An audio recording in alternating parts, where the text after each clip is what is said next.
for you. Visit treatcovid19.com. Sponsored by Pfizer. It's the big day is almost here, and B101.1 is spreading the Christmas cheer. Your favorite holiday songs are playing right now, 24/7 at B101.1. Philly's official Christmas station, B101.1. At 11:42, the Eagles have a chance to clinch home field through the playoffs as they take on the Dallas Cowboys tomorrow. We'll check out that story after traffic at Weather 2s, which is sponsored by Gerhard's Appliances. Here's Stevie Reese in the PJ Fitzpatrick Home Improvement Traffic Center. We got some snow starting to fall in some of the Westchester area, some other parts of Chester County. We can see in some of the traffic cameras that snow's flying just a little bit out on the 30 bypass, out near Coatesville and Downingtown. So just take it easy. We know we don't need snow to have bad driving conditions. We can just have plain old rain. That definitely does it. And then you add a lot of volume to it, especially in Delaware. Traffic is jammed up northbound from the approach of 273 all the way up to where you go onto the Delaware Memorial Bridge. Once you're on the bridge itself, into Jersey, not seeing any problems at all. 202 northbound, seeing a bit of a jam up. Tallyville as you approach Silverside Road. Also some of the shopping areas are going to be busy, whether or not the weather is bad. Traffic is slow on the eastbound Vine Street Expressway in spots all the way across because there's an accident at the very end of the Vine. The ramp that goes to 95 northbound in that area, it's on the left, so stay over to your right as much as you can. Northbound 95, seeing heavy traffic in that area around Bridge Street. And now southbound, looks like we've got something south of Academy. Not sure what it is just yet, but it is definitely slow in that area. We're going to have to check and see if there's some type of an accident or a broken down vehicle. It might even be salt trucks or whatever they're using to treat the roads, so be careful. Just stay behind them, let them do their thing. Pennsylvania Turnpike in the Northeast Extension, really not seeing any big problems. Milltown Township, Bucks County, they're got it closed down on Lincoln Highway.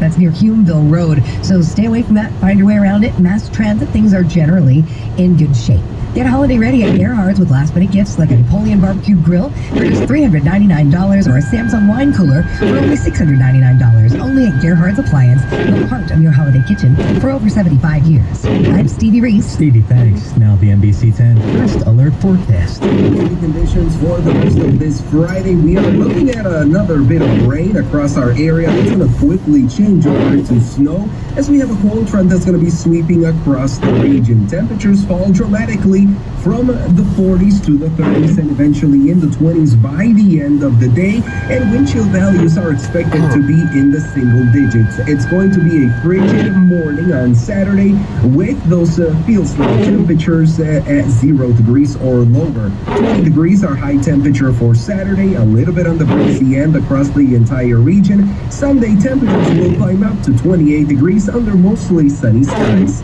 I'm NBC 10 First Alert meteorologist Mark Gomez. We've got 40 in Center City. KYW News Radio 103.9 FM. When it matters to you, hear it 24/7 on the free Odyssey app. And three things to know at 11:45. KYW's news podcast called The Jawcast dives into the Eagles and Cowboys rivalry. The game will be played tomorrow at 4:25. The minimum wage in New Jersey is heading up by more than $1 in 2023. And recapping our top story, the busy travel day is here, and the delays and the cancellations are piling up at Philadelphia International. It's all coming up on KYW News Radio 103.9 FM in the next 15 minutes. Good morning, I'm Pete Inarato. Gina Pompilio is at the editor's desk. There's been a lot of talk regarding who's going to play quarterback for the Eagles this week. We know it's not going to be Jalen Hurts, but it's also important to note this is a big rivalry. This week's episode of the Jawcast is all about that as KYW's Brian Seltzer talked to Carol McKenzie. This rivalry is just, it's it. They really don't like each other. Totally true, but it only gets better when the teams are actually good and there's stakes and the game means something and is relevant, which is absolutely going to be the case regardless of whether or not Jalen Hurts plays on Saturday afternoon in Dallas. We teamed up with our colleagues at the Texas Wants to Know podcast. They're based in the Dallas-Fort Worth area, and we tried to get a better understanding of where this deep-seated hatred comes from in respect to this football rivalry, like where in the timeline did it start? And also, we tried to take a more mature and sophisticated look at this whole thing and say, if we can get beyond football, is there anything that can unite us? Philadelphians and Dallasites, do we really have to hate each other? Wow, that is a heavy question right there, Brian. And I don't know if I can provide a definitive answer to that question that I just asked, but both cities have a lot of pride. Both cities have lexicon that is like germane to those areas. We have John, Dallas has like some southern twang to it. So we got into a little bit of that, the cultural aspects that define Philadelphia and Dallas. The latest episode of the Jawcast is out now. You can listen for free on the Odyssey app or wherever you get your podcasts. It's the 11:47. Minimum wage in New Jersey is going up by $1 and change next year to $14.13. It's all going to begin January 1st, as we hear KYW South Jersey reporter Mike Doherty. The hourly rate went up an extra 13 cents because the legislature tied the increase to the rate of inflation. Which is why it's not just $14. I think that's going to be important and exponentially productive for the workers in New Jersey across the board. Department of Labor Commissioner Robert Acero-Angelo says every dollar helps people on the lowest rung of the wage ladder. While many businesses have complained that the increases will crush them, Commissioner Acero-Angelo says there's never been more employers and businesses in the state. We still have great demand for workers out there in New Jersey.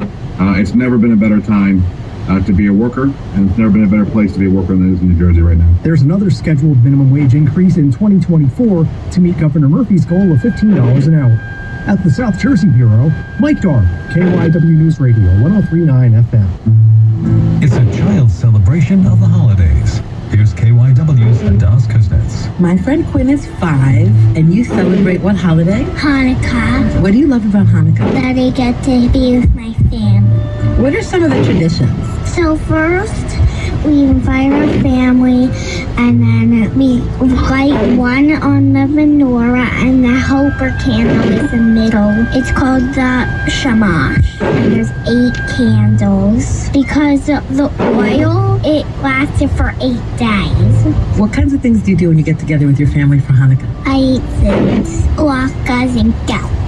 Latkes are potatoes that are cooked, that are flat. And gout is chocolate coins, and it's a game. It's called dreidel, where if you spin it, if they get none, then they get no gout. If they get gimel, they get all the gout. None, gimel, patient, watch the dreidel, spin, spin, spin. None, gimel, patient, spin the dreidel, try and sing along with this dreidel song with me. The joy of the holidays through the eyes of children at kywnewsradio.com/celebration. Well, the Eagles will face their biggest rival without their MVP candidate. Jalen Hurts has a shoulder injury. Gardner Minshew will play tomorrow at AT&T Stadium. Gardner will be our guy, and Gardner will be ready. Gardner worked his butt off for this opportunity against a really good football team. From a personal standpoint, Minshew has been mourning the passing of his college coach from Washington State, Mike Leach. Leach died earlier this month at age 61 from complications related to a heart condition. One of Leach's other coaching stops was Texas Tech.